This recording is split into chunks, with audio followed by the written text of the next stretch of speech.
برای نصب برنامه رزیلیو وارد اپ استور میشیم. بعد از اینکه وارد اپ استور شدیم در قسمت سرچ کلیک میکنیم و کلمه رزیلیو رو تایپ میکنیم RESILIO و کلمه رزیلیو سینک رو انتخاب میکنیم. بعد از انتخاب کلمه رزیلیو سینک،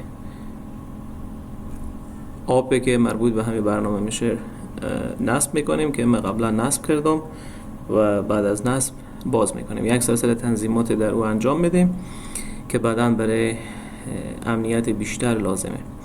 خب وقتی محیط برنامه رو باز کنیم به این شکله. این سه تا فولدر رو من خودم ساخته بودم. شما میتونین که روی گزینه مثبت کلیک کنین و create فولدر رو انتخاب کنین. یک فولدر جدید بسازین. مثلا من یک فولدر 2023 create میکنم. بعد که این فولدر رو ساختیم در قسمت add فایل ما میتونیم که یک فایل یا عکس، فیلم، هر چیزی که داریم به این فولدر اضافه کنیم. خب روی گزینه add فایل کلیک میکنیم و در قسمت براوز فایل هایی که شما داخل موبایل خود داریم از این قسمت میاره عکس و فیلم و چیزا. و یا اگر روی قسمت add فایل کلیک کنیم و قسمت فوتوز انتخاب کنیم وارد قسمت عکس ها میشه. خب به عنوان مثال من رو add فایل کلیک میکنم و قسمت براوز این فایل رو انتخاب میکنم. این فایل به این فولدر اضافه شد.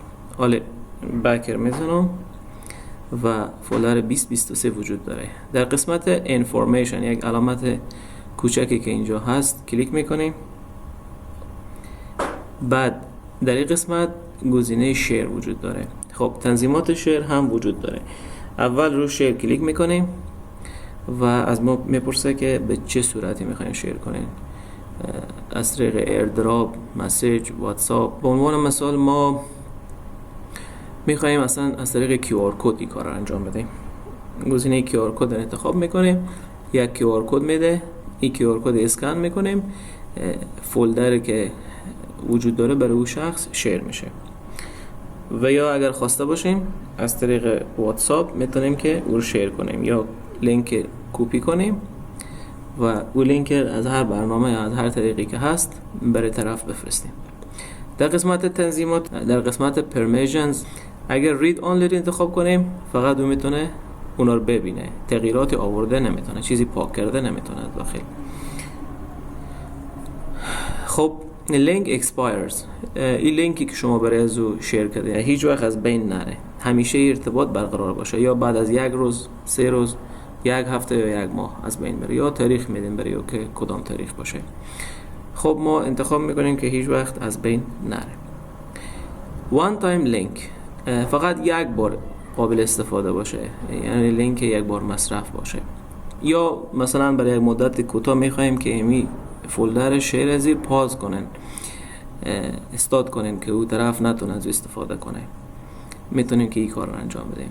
یا فایل هایی که در داخل از این فولدر گذاشتین پاک کنن، لازم نیست شما بیاین دانه دانه اونا رو انتخاب کنین و پاک کنین، میتونین clear synchronize files بزنین. و یا هم در همون قسمت میتونیم remove from this device رو انتخاب کنین. کلا همین فولدری که ما در این قسمت ساختیم به نام 2023 در این قسمت شما میتونین کلا فولدر رو حذف کنین. خب در این قسمت که مربوط میشد بر موبایل، بعدا میریم داخل لپتاپ که ببینیم باید چطور با لپتاپ وصل بشه. برای نصب برنامه رزیلیو روی کامپیوتر گوگل کروم باز میکنیم. در این قسمت مینویسیم resilio.com، منتظر میمونیم تا سایت باز بشه. بعد گزینه پروداکتس رو انتخاب میکنیم و از اون قسمت سینک هومر انتخاب میکنیم. بعدن روی گزینه فری دانلود کلیک میکنیم. خب وقتی کلیک کنیم میتونیم دانلود سینک هومر انتخاب کنیم و برنامه رزیلیو دانلود کنیم. اوپن میکنیم. در قدم اول اینا رو به حالت پیشفرض میگذاریم، تغییرات نمیاریم و نکست بعدی رو که بزنیم برنامه رزیلیون نصب میشه. خب چون من از قبل نصب کردم نیازی نیه که دوباره من نصب کنم. برای این کار برنامه رزیلیون باز میکنیم به این صورت. میتونیم شما داخل کامپیوتر خود هم یک فولدر بسازین. از قسمت مثبت کلیک میکنیم، میگین یک استاندارد فولدر درست کن. خب موقعیتی که او فولدر ثبت بشه کجا باشه؟ دسکتاپ. اول فولدر رو باید بسازیم. 24 فولدر دبل کلیک میکنه و سلکت فولدر میکنه.